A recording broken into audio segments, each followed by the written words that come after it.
So the next conference is on demand and supply in the North American wood products market.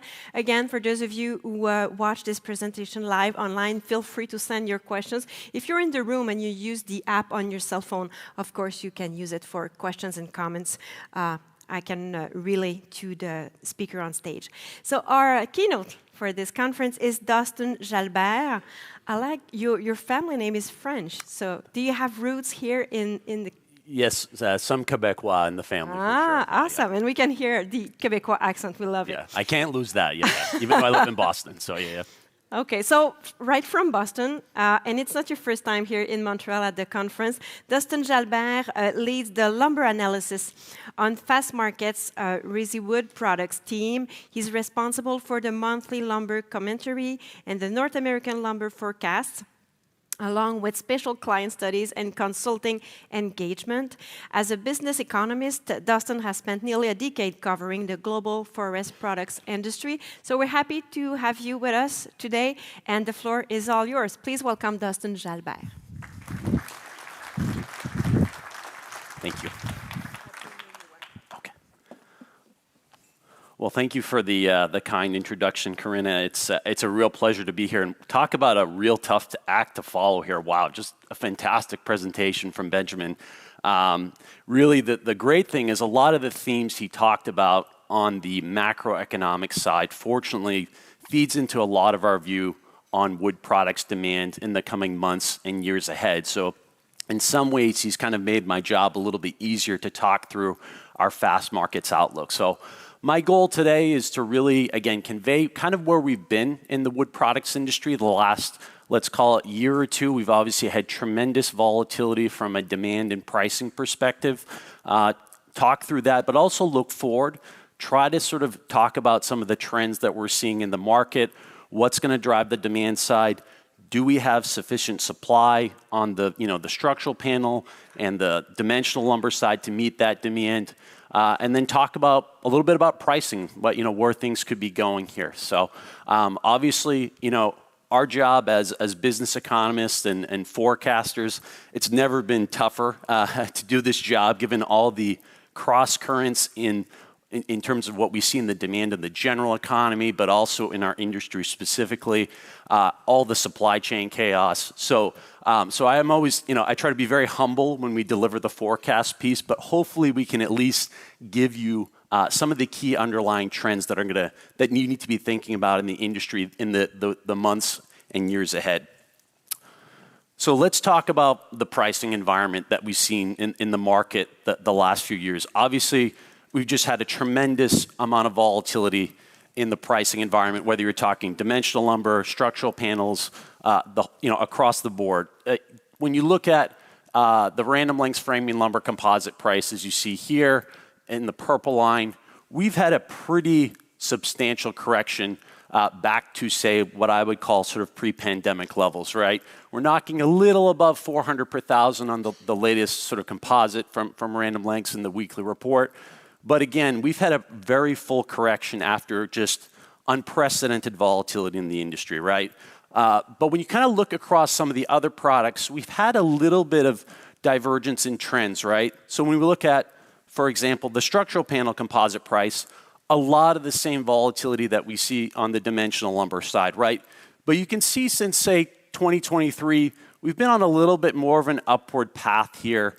Plywood prices have more or less kind of stayed above pre-pandemic levels. OSB prices have been really hot lately. So we've seen almost a little bit of decoupling here in some of the structural products, right?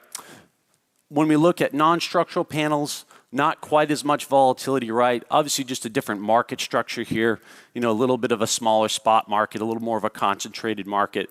But we are starting to see prices correct here, as well as, a lot of these products tied to the latter part of the building cycle, your cabinetry, your furniture. We're seeing completions roll over and putting pressure on demand there. And then, I would be remiss not to at least talk a little bit about the hardwood side of the market. We're really excited that the hardwood market report folks are part of Fastmarkets now. And this just shows the grade lumber prices in the colors here for the southern, northern, and Appalachian regions. Again, kind of a late correction in prices that you can see here. In those markets, again, a lot of those products falling towards the end of the building cycle when we've seen sort of completions in the US market start to turn over. So again, a lot of variation in the pricing environment depending on the products that you're talking about. And I think too, when we start thinking about prices in the long term, right? When we think about wood products prices, it's important to just put the the unprecedented volatility and record prices we've seen in perspective. And I think the easiest way to do that is to take the random lengths framing lumber composite price and adjust that for inflation. So we use the producer price index to sort of put it in real dollars, okay? So we're controlling for inflation. And when we go back to the late 1980s, the last time that we saw prices in inflation-adjusted terms as high as they were during the pandemic period, you'd have to go back to the spotted owl crisis period, which was obviously incredibly destructive for the industry from a capital sort of destruction perspective, log costs surging during that period. So really, the COVID period, the pandemic period, absolutely shattered that from a level perspective, but also from a volatility perspective. So again, even folks who have been in the industry, 30, 40 years, what we saw during the pandemic, no one has ever seen anything like this. So it's, just important perspective to kind of keep in mind.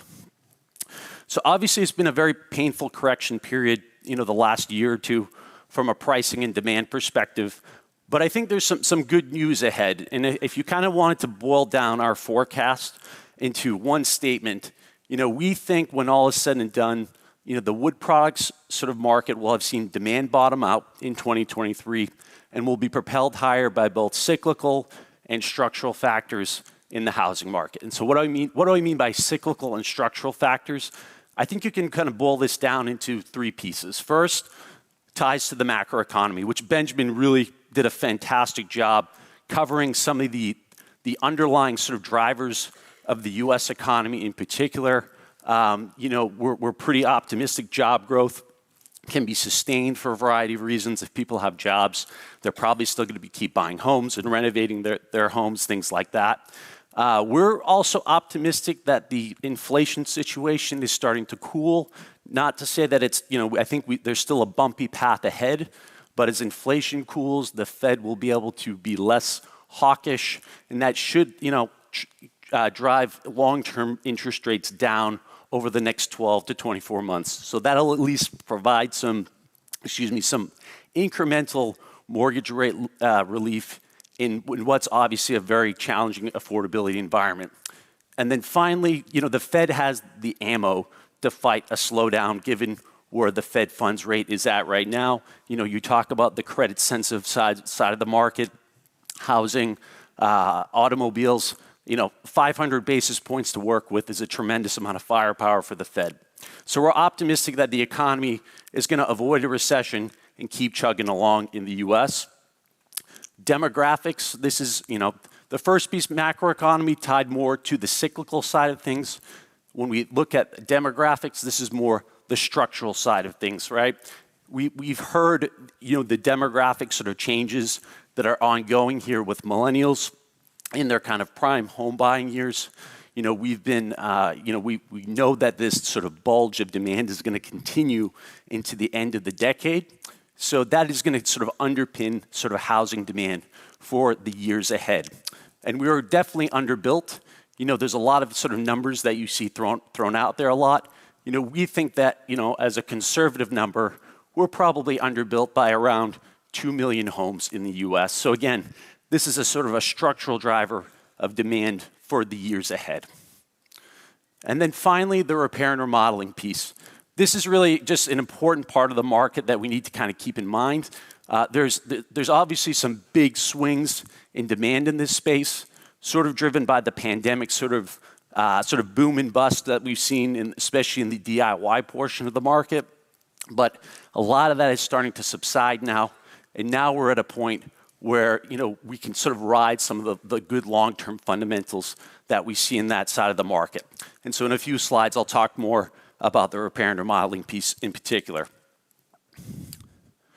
So let's talk through current market fundamentals in the wood products industry. Again, sort of green shoots we're starting to see form on the demand side that we think for the, some of the reasons that I just mentioned can be sustained here going forward. But before we do that, it's kind of important to reflect on where we've been over the last year from a demand perspective. So let's just kind of walk through some of the major products, what we saw in terms of consumption growth in 2023. Softwood lumber was actually the best performing category overall on a relative basis, down only 2% in 2023, sort of buoyed by the repair and remodeling space in particular, which the softwood lumber tends to sort of over-index to from a consumption perspective. The hardwood market, on the flip side, was the worst performing category, and this is data from our colleagues at the Hardwood Market Report. Not only do they do a fantastic job reporting on the pricing side, they also collect some great consumption and production data.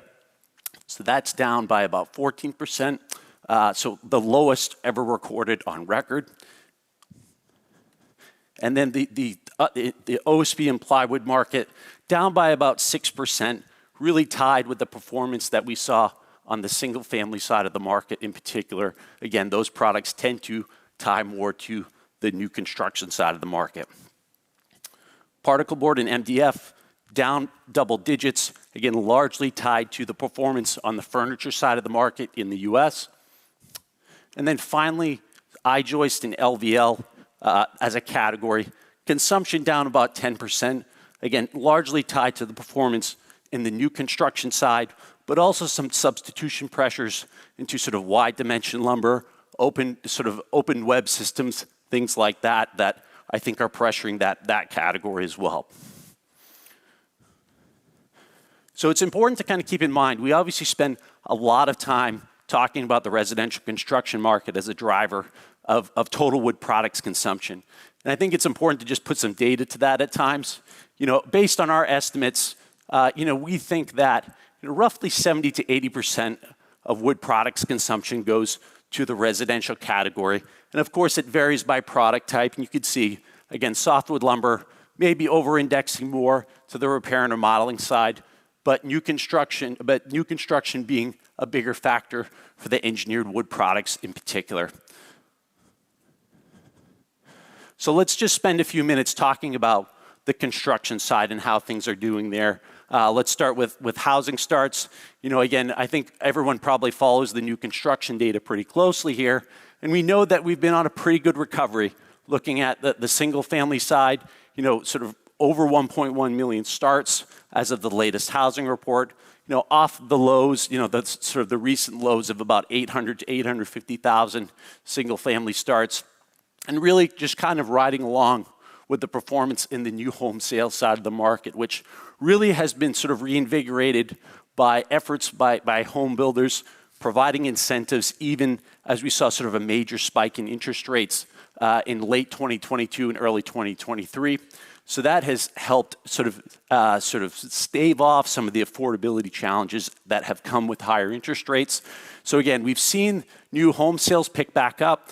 That has driven the single-family side sort of to be trending higher, and we think that can be sustained, maybe not quite at the pace that we're seeing here, but we think that can continue onward given some of the underlying macro fundamentals that we talked through here. Certainly the multifamily side of the market is seeing pressure given this sort of high-rate environment, putting a lot of projects off sides from in terms of seeing these sort of work out financially. Also, rents have sort of rolled over in a lot of markets in the U.S. in particular. So there'll be some pressure there, but I think it's important to keep in mind when you think about new construction, a single-family home in the U.S. uses about 3 times as much wood as a multifamily home. So net on net, this is a positive development for wood products consumption. And again, we've talked through the underlying drivers here, why we think this sort of demand recovery can be sustained here. So let's also spend some time on repair and remodeling. This is a category that really, I think, sometimes is misunderstood. There's not a lot of great data on the space. We've developed our own repair and remodeling index, the Fastmarkets RRI, and it is really meant to sort of track the volume of activity in this space. So we're sort of parsing out the inflation and just trying to track sort of the number of sort of construction hours worked in the R&R space. And it's really done a great job to sort of be able to track activity in this sort of key category. And you can kind of see, based on the chart here, the huge spike in activity that was associated with the pandemic period, a level shift of consumption, up 7 to 10%, depending on how you want to measure it. And that really goosed the wood products market during the early part of the sort of the COVID period. And I think we all know the reasons for this. A ton of fiscal stimulus thrown at families, people pivoting from the service side to the goods side of the economy, all those factors at play, and really keeping that part of the market elevated into, let's call it, the spring of 2021, when we saw a huge adjustment in that space. Again, people returning to the service side of the economy, people going to restaurants and bars and traveling again. And so spending less time at home. You also have less, the fiscal stimulus, that impact starting to wear off. So you really see the repair and remodeling space having corrected here, putting a lot of downward pressure on wood products demand again in 2021 and 2022, and also pricing. But the good news is things do seem to have stabilized here. And I think part of the story is this DIY correction, which is really sort of, again, characterized the big swings that we've seen in the market here have more or less started to subside. And so that is kind of keeping things on sort of a flattish trend here. Now, we still do think that there are headwinds ahead just because of very low savings rates in the U.S. right now, decelerating sort of wage growth and income growth. A lot of even the high equity, home equity that people have is sort of captive by high interest rates, so people don't want to borrow on that if it's a 7, 8% HELOC or something like this. So I think those things are going to take time to wear off, but we're more constructive on the demand outlook in R&R when we look out into 2025.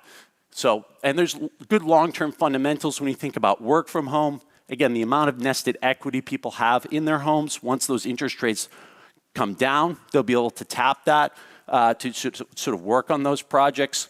All these factors we think are good fundamentals overall for that market.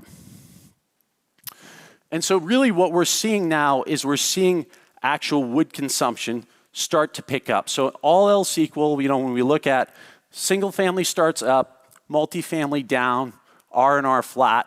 When we look at our proprietary measure of U.S. softwood lumber consumption, we've seen an upward trend in consumption for the better part of 12 months now. We're certainly not back to the sort of peak demand, during 2021. So I think that's maybe characterizing some of the, negative sentiment that we're sort of still feeling in the industry. But in our view, there's reason for optimism. The demand picture looks up and to the right and can be sustained here. So let's just kind of sort of really put a bow on this in terms of what our demand outlook is. I'm going to focus on the structural products in particular here. Again, I've sort of talked through our assumptions on the key end-use markets. This just comes from our lumber and panel commentary sort of dashboards.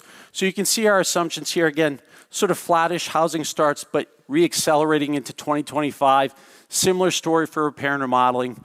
But again, we're really calling for the single-family side to continue recovering this year. So again, still a positive picture for wood demand overall across most of the end-use categories, maybe the exception being sort of the furniture market where there's probably still some pain to be had there. So looking at North American softwood lumber consumption, looking at both the U.S. sort of end-use markets plus Canadian consumption, you can see here that on net, over 2 years, about 4 billion board feet of growth is what we're assuming.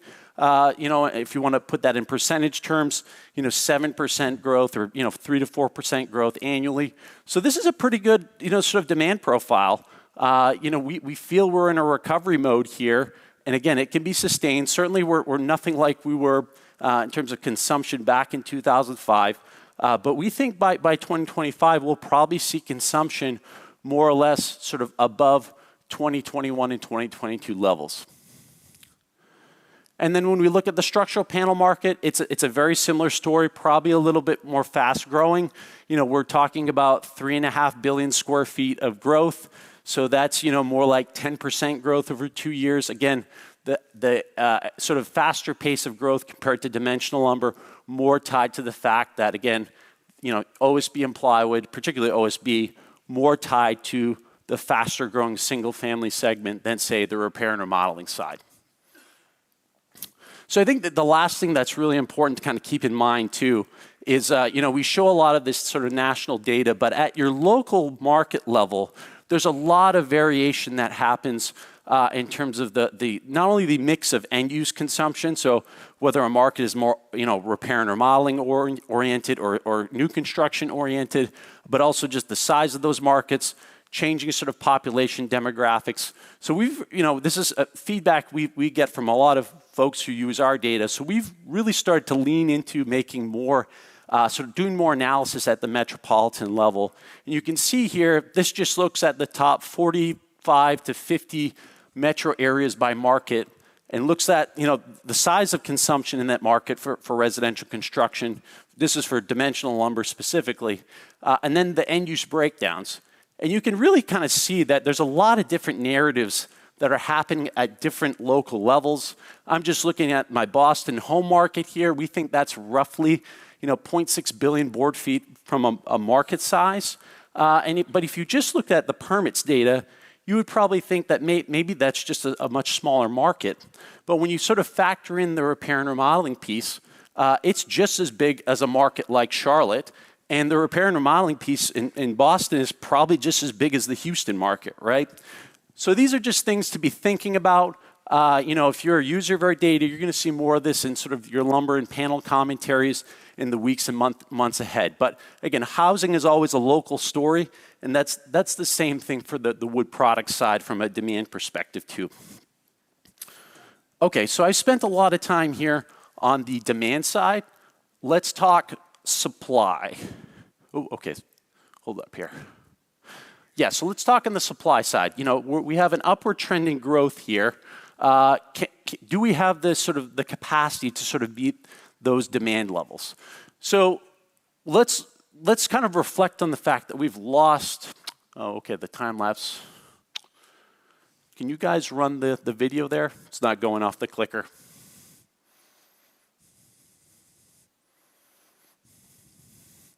Thank you. So when we reflect on the last few years, going back to 2022, we've had a tremendous amount of capacity closures in the North American market. So over 3 billion board feet of closures, and you can kind of see the location of those assets that have closed. It's actually even a little higher than we show here. CD lumber sort of Riddle Mill closed, and that hasn't been included in this chart. But most of the capacity losses obviously focused in the BC interior and the Pacific Northwest. But even where prices are at for Southern Yellow Pine, we've even seen some older undercapitalized assets close there. So we've seen a lot of rationalization in the industry associated with this major correction in prices in the market, right? Again, for dimensional lumber, we're more or less back to pre-pandemic levels, but the cost structure for the industry is much, much higher.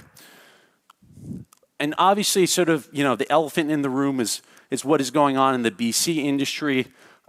This is just data from StatsCan looking at production, and as well as our own sort of estimates of the industry capacity there. And when you just look from 2017 to 2023, we've lost 6 billion board feet of production in British Columbia, almost cut in half, which is just obviously just been a devastating situation for the province, given, obviously impacted by the long-term sort of consequences of the pine beetle kill, compounded by other factors, policy factors, whether it's old growth policy and other kind of sort of logging restrictions. And then finally, the wildfire situation in the province is certainly not helping the fiber supply situation. So a lot of rationalization in that part of the industry that is sort of creating a drag on supply in North America. But I think it's just important to keep in mind that BC is not the entire story from a supply perspective for dimensional lumber. When we start to count up the capex in the U.S. South, which you can see in the dark red here, we've been on a pretty long trend of expansion. Each year adding maybe somewhere on net, 700 to 1 billion board feet of capacity a year. And even in the last 2 years, we've even seen a little reacceleration, just reflecting all the projects that were announced and are not back in, say, 2020 and 2021 and are starting to come online here. So on net, you can see in orange, the net capacity growth in North America has still been growing in most years. Let's call it at a pace of about 500 million board feet a year, or about 1% a year, even despite all these closures that we're seeing in British Columbia and to a lesser extent in the Pacific Northwest, right? And there might even be some downside risk the next sort of 12 months.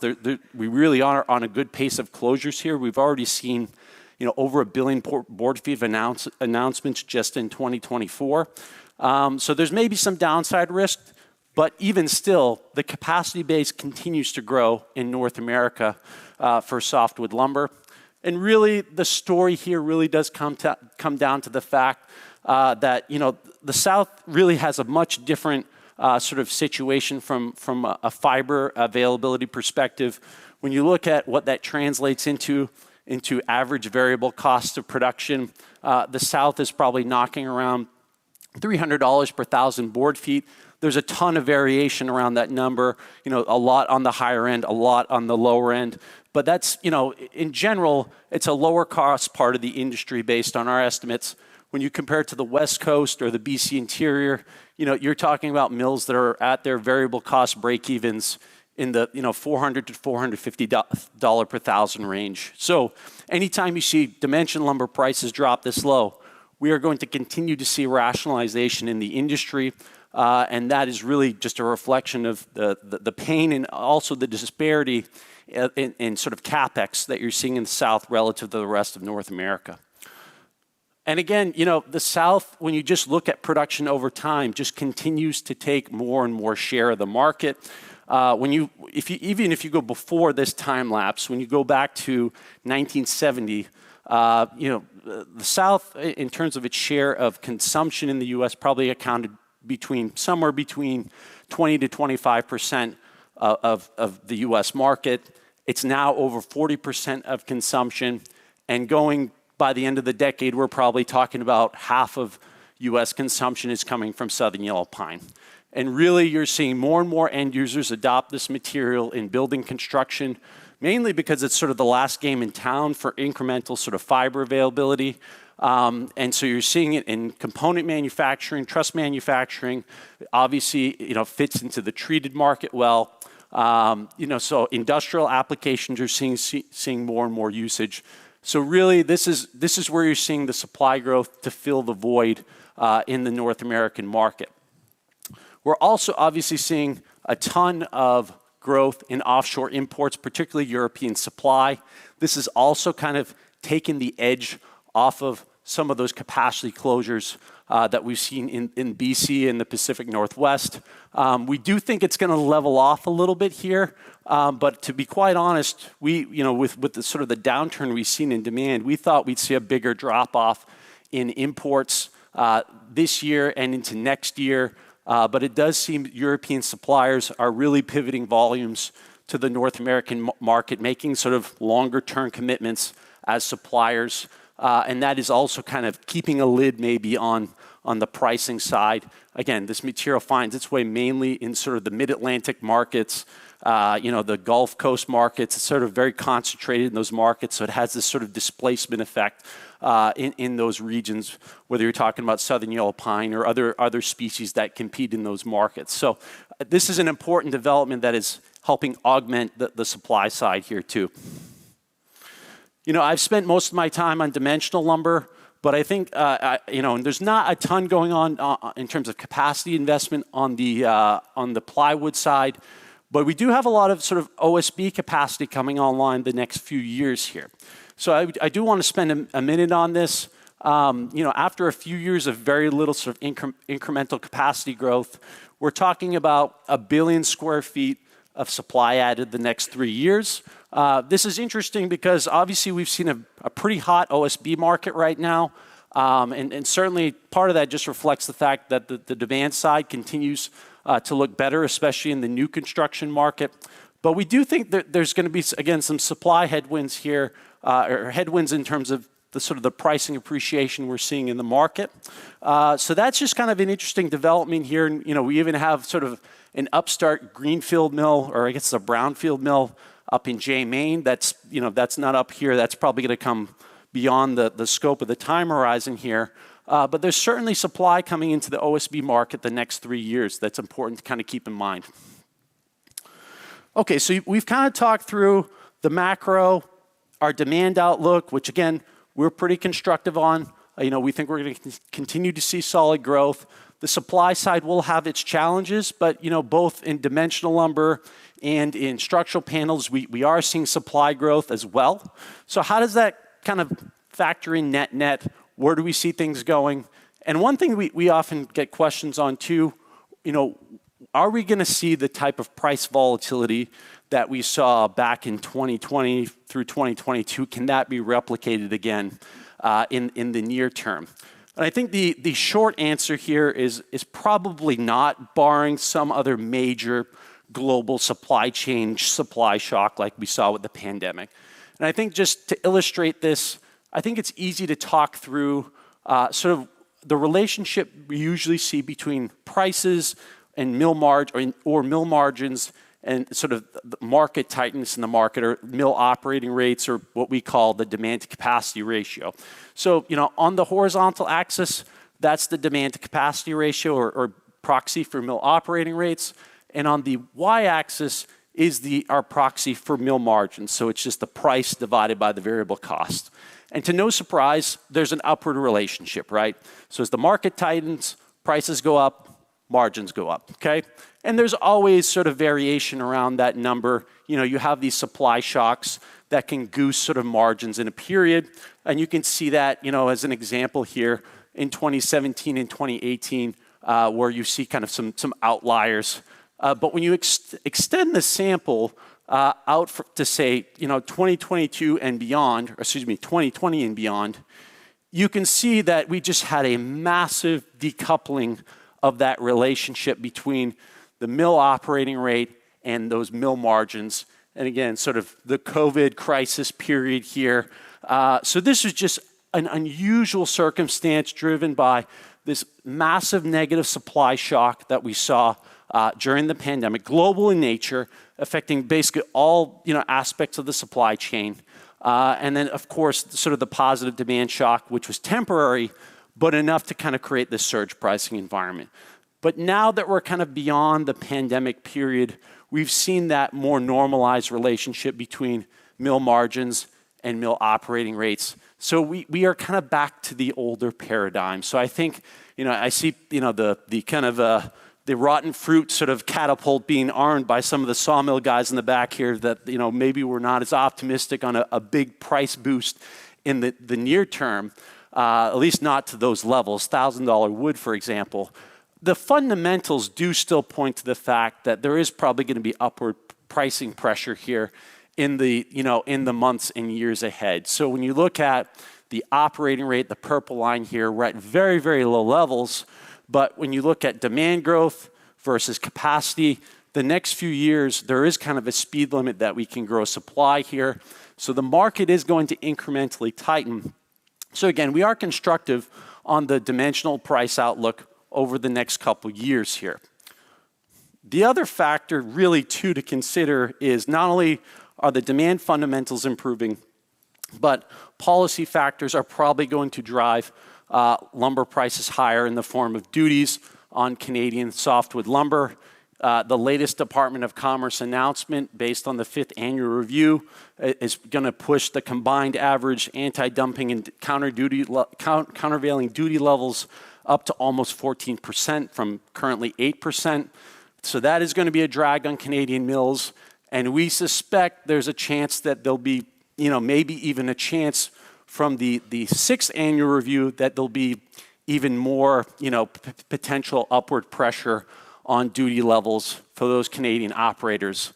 Hard to say where it will land, but given that the reference year is 2023, when a lot of mill operators had sort of margins that were nil or even negative, it probably, and log prices were lower, it probably does suggest that we're going to have elevated countervailing and anti-dumping duties.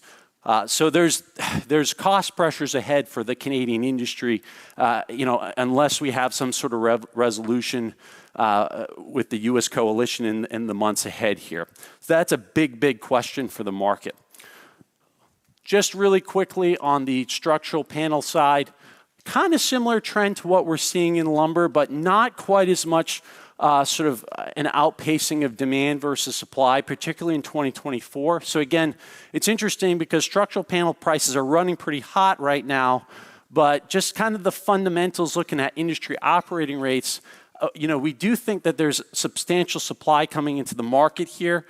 So it could be a bit of a cooling period as we kind of return to fundamentals, particularly on the OSB side of the market, based on our latest analysis.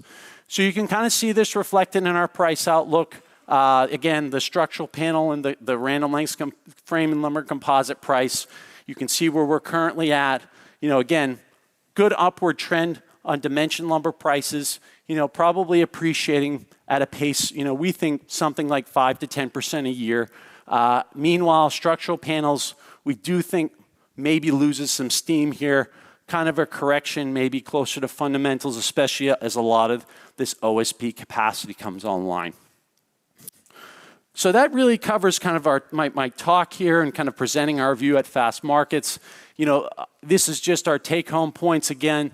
Obviously a very tough year for the wood products industry in general, but we do feel like the demand fundamentals in housing, both structurally and cyclically, point to things continuing to improve into 2025. We do have lots of supply constraints out there, both in the structural products, but again, we're coming from very low operating rates, particularly in the dimension lumber side. So that is maybe going to keep a lid on the pricing environment. Again, probably not going to be seeing $1,000 lumber barring some major sort of supply shock again. It's important to kind of acknowledge that the pandemic period was quite unusual. But again, we do think there's room for optimism here on the pricing and demand front going forward. So with that, I'm happy to take some questions. All right. Bravo. Merci beaucoup. Thank you.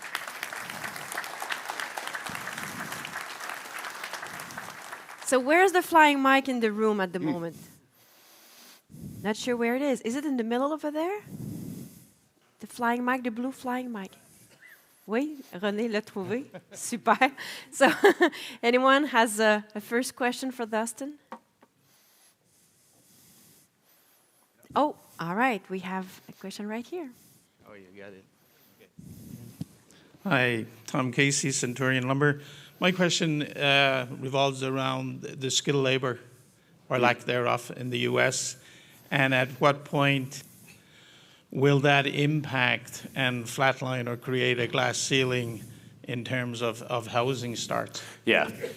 I mean, certainly we see it as a speed limit, right? I mean, if you just looked at what the underlying fundamental demand is based on demographics, and if you could, you would need, if you had the bandwidth from a construction perspective, we would need to build a lot more than, say, 1.5, 1.6 million homes.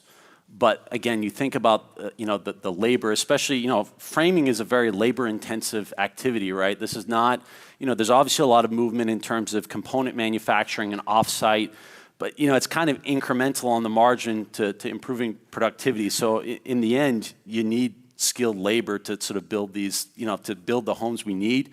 It's the same thing on the repair and remodeling side. I would say there's definitely more demand than we can supply in that market. We have it growing low single digits from a volume perspective, but if we had the contract labor, it's probably much higher, mid-single digit growth. I mean, just reflect on just trying to find a contractor to do work in your home, right? It's always a challenge. So it's just you know, it definitely affects the speed limit that we can build in the market, no question. I think that's why we're a little bit more measured in terms of what we can build over the next decade, unless we have some sort of resolution on the immigration front in terms of skilled immigration, some sort of temporary worker visa program, something like that. That would probably be the quickest way that we can boost supply in the U.S. market.